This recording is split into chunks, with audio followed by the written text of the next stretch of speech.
And welcome back. Here we are at video number 3.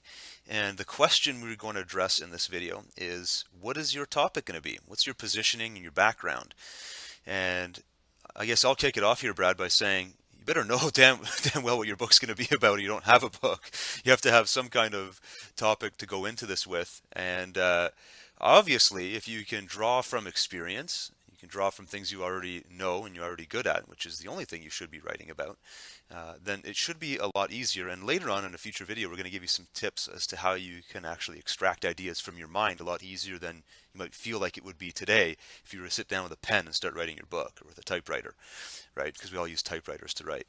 Um, but seriously, knowing your topic or knowing your positioning ahead of time and how you actually want to go into that book is going to be extremely valuable, extremely important. How did you actually come up with yours, Brad? Because I know your title, I think, preceded the actual content, right? You just knew what you were gonna, and we're gonna talk about title in a future video, but I think you started with that, and then you figured out, you kind of backfilled later what your positioning would be based on what the hell you already knew. I had been, long before the title came, I had been wanting to write a book and thinking about writing a book, and knew that it was going to be something that I was going to do. Right. I kind of had an idea of what it was going to be about, but the once I had the title, that accelerated the positioning mindset and kind of where I wanted, how I wanted the book to look and feel and everything else. Um, but I always knew it was going to be a book about sort of being a work at home entrepreneur like an internet entrepreneur. I always knew that was going to be the theme, or sort of the topic.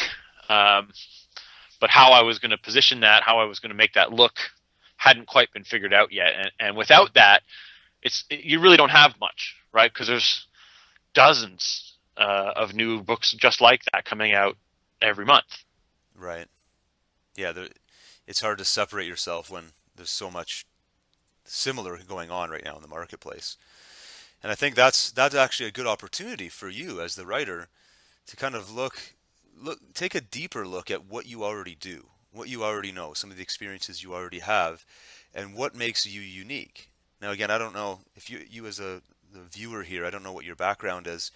Brad and I both are active video bloggers, and we have a social profile, and we have customers that we already have worked with, for Brad over a decade, and for me 5 years now. And so I can look back at things that I've done on my video blog or products that I've created and see which ones had the best reaction, see which ones drew the lot. I always know something I've done well with something like a talk when I get a lot of questions, and I can usually look at and examine a lot of those questions and say, oh, okay, this product or this talk I gave or this presentation I delivered really gave me some questions that went down this road, and I was able to answer a whole bunch of questions that I didn't even realize people had, and that in itself could become the entire premise for a book. Like, I know, as an example, um, I do a lot of different interviews, and a lot of the time people will ask me how I made the leap from being a corporate employee to just kind of quitting that up and quitting one day with not really much of a plan. How I was able to get my mind around doing that and have the courage to do that. And I talk about the power of sort of committing to a goal before you know how you're going to do it, right? It's this idea of I'm just going to put it out there and commit to it, and I have really no way to turn back, so I'm just going to figure it out. And people love that story, and and people ask me more and more. Tell me more about that. Like, how did you feel? What did you do? How did you handle the problem? And so that becomes often the premise of future blog posts, or even when I write, when I do my book, my next book, my first book, I'm going to look at that because it's an area that obviously lots of people want to learn about. So when you come up with your topic, your positioning, look for hints, look for clues of things that people are coming to you for answers for, because maybe you have an answer that a lot of people want to have, and they don't know where else to get that answer. You're the person that's going to give it to them. Huge takeaway right there. Absolutely huge. Often other people see things in us we don't see in ourselves, right? They'll ask us for answers to things we didn't realize we were the authority on that, until it's almost like the stuff you know best is the stuff you don't even think about. Yeah, you take it for granted. Meanwhile, people are looking at you wondering how you did that thing, how you know so much about that topic. So Now, it's that's important key. to remember that especially when it depends what kind of a book we're writing here, of course, and everybody's going to have a different answer to this, but it's important to understand that there's different ways to create a book like this, right? There's going to be and of course we're sort of focused here on nonfiction. Of course, this is the world that we're going to be operating in. This is like your business books, your how-to books, your your Management books, thought yeah, that leadership kind of, books. yeah, thought leadership, that type of thing. But you've got to think about what is that going to be for you? Is your book going to be action steps? Is your book going to be more about mindset? Like for me, my book was more of a mindset book.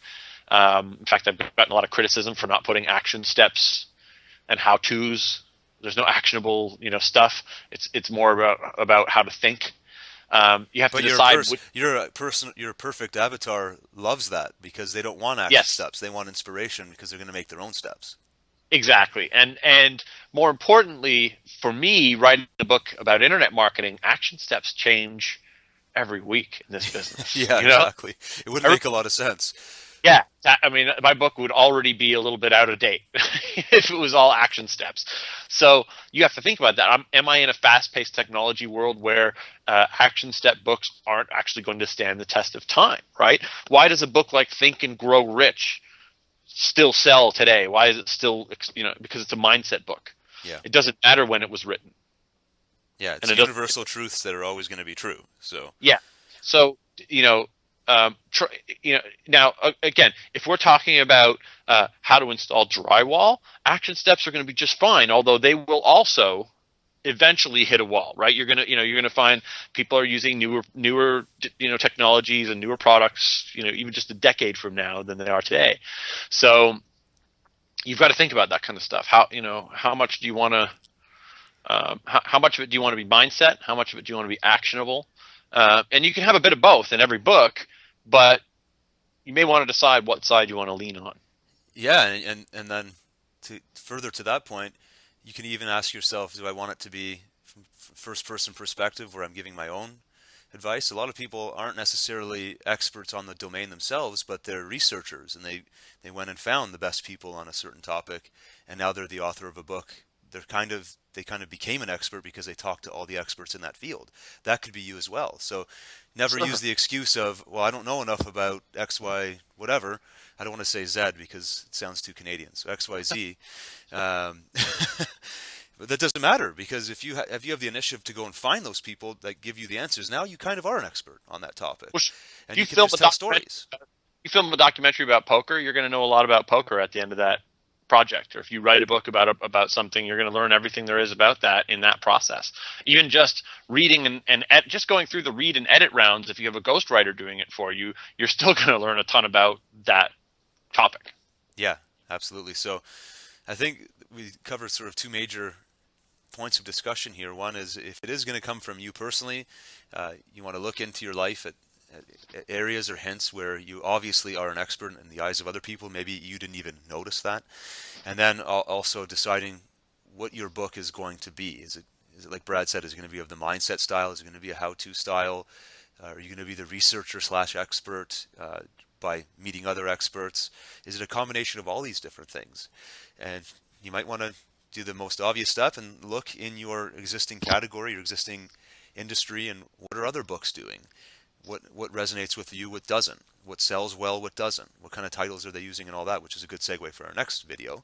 But I think all of that will come in very handy when you're answering the question from this video, which is what is your topic? How do you want to position it? What is your background? Anything to add, Brad?